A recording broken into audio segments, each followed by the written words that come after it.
नमस्कार। भारत के पर्यावरण नियमों में एक बहुत बड़ा बदलाव होने जा रहा है। सरकार ने पर्यावरण ऑडिट नियम 2025 की घोषणा की है और ये हमारे उद्योगों और परियोजनाओं की निगरानी का तरीका पूरी तरह से बदल सकते हैं। तो चलिए समझते हैं कि ये नए नियम आखिर हैं क्या और ये इतने जरूरी क्यों हैं। तो चलिए सबसे पहले एक बहुत ही बुनियादी सवाल से शुरू करते हैं। सोचिए, जब कोई फैक्ट्री या कोई बड़ा प्रोजेक्ट बन जाता है और काम करना शुरू कर देता है, तो हम ये पक्का कैसे करें कि वो पर्यावरण के नियमों का पालन कर भी रहा है या नहीं। बस इसी सवाल का जवाब देने के लिए पर्यावरण ऑडिट की पूरी व्यवस्था बनाई गई है। तो आज हम 5 जरूरी बातों को समझने वाले हैं। सबसे पहले ये पर्यावरण ऑडिट होता क्या है, फिर देखेंगे कि 2025 के ये नए नियम क्या लेकर आ रहे हैं, ये ऑडिट्स करेगा कौन और ये बदलाव इतना अहम क्यों है, और आखिर में भारत के लिए इसके क्या मायने हैं। तो चलिए सबसे पहले एकदम बेसिक से शुरू करते हैं। आखिर ये पर्यावरण ऑडिट है क्या चीज? देखिए, पर्यावरण ऑडिट को किसी कंपनी के लिए एक तरह का एनवायरमेंटल हेल्थ चेकअप समझिए। ये एक सिस्टमैटिक जांच होती है, ये देखने के लिए कि कोई प्रोजेक्ट या फैक्ट्री जब वो चल रही है तो पर्यावरण पर उसका क्या असर पड़ रहा है और क्या वो नियमों का पालन कर रही है। अब ये समझना बहुत जरूरी है कि ये EIA से अलग कैसे है। देखिए, पर्यावरण प्रभाव आकलन यानी EIA किसी प्रोजेक्ट को मंजूरी मिलने से पहले होता है। ये एक तरह का प्री फ्लाइट चेक है, लेकिन पर्यावरण ऑडिट यानी EA प्रोजेक्ट के चलने के दौरान किया जाता है, ठीक वैसे ही जैसे हवाई जहाज का इन फ्लाइट मेंटेनेंस होता है। मतलब ये एक लगातार चलने वाली जांच है।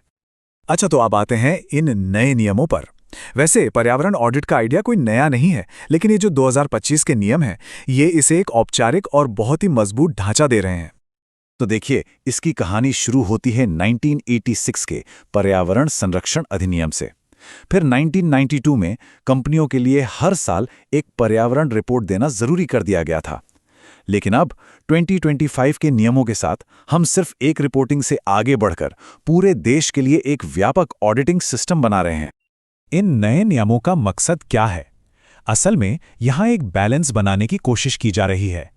एक तरफ तो पर्यावरण की सुरक्षा को और मजबूत करना है और दूसरी तरफ बिजनेस के लिए प्रक्रियाओं को आसान और पारदर्शी बनाकर ईज ऑफ डूइंग बिजनेस को भी बढ़ावा देना है। तो सवाल यह है कि इस नई प्रणाली को चलाएगा कौन? यहीं पर एंट्री होती है एक नए वर्ग के पेशेवर ऑडिटर्स की। इस पूरी व्यवस्था के केंद्र में एक नई एजेंसी होगी जिसका नाम है पर्यावरण ऑडिट नामित एजेंसी यानी AEDA। ये एजेंसी ही इन सभी ऑडिटर्स को सर्टिफाई और मैनेज करने के लिए जिम्मेदार होगी। तो ईडा के पास जिम्मेदारियां भी काफी सारी होंगी। ये ऑडिटर्स को सर्टिफिकेट देगी, उन्हें रजिस्टर करेगी, उनके काम पर नजर रखेगी और अगर कोई गड़बड़ करता है तो एक्शन भी लेगी। साथ ही ये एक ऑनलाइन रजिस्टर भी बनाए रखेगी ताकि सब कुछ पारदर्शी रहे। तो कोई व्यक्ति या फर्म ऑडिटर बन कैसे सकता है? प्रक्रिया काफी सीधी है। सबसे पहले या तो अपने अनुभव के आधार पर या एक राष्ट्रीय परीक्षा पास करके एक सर्टिफिकेट लेना होगा। फिर EADA के साथ खुद को रजिस्टर कराना होगा और बस उसके बाद वो परियोजनाओं का ऑडिट करने के लिए अधिकृत हो जाएंगे।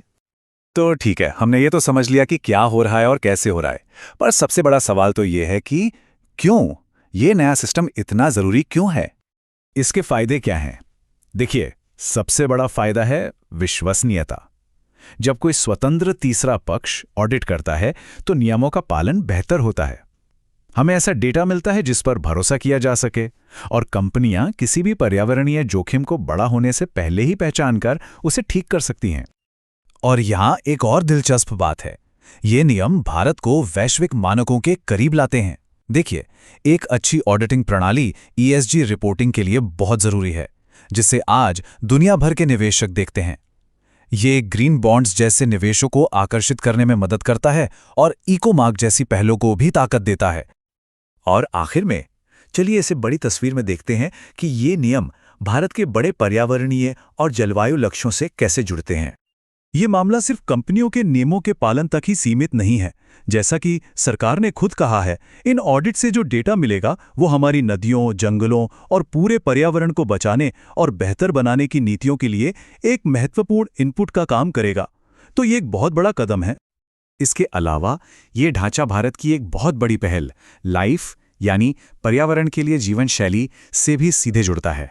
जब कंपनियां अपने काम में पर्यावरण के प्रति ज्यादा जिम्मेदार बनती हैं तो इससे देश को अपने जलवायु लक्ष्यों तक पहुंचने में भी मदद मिलती है।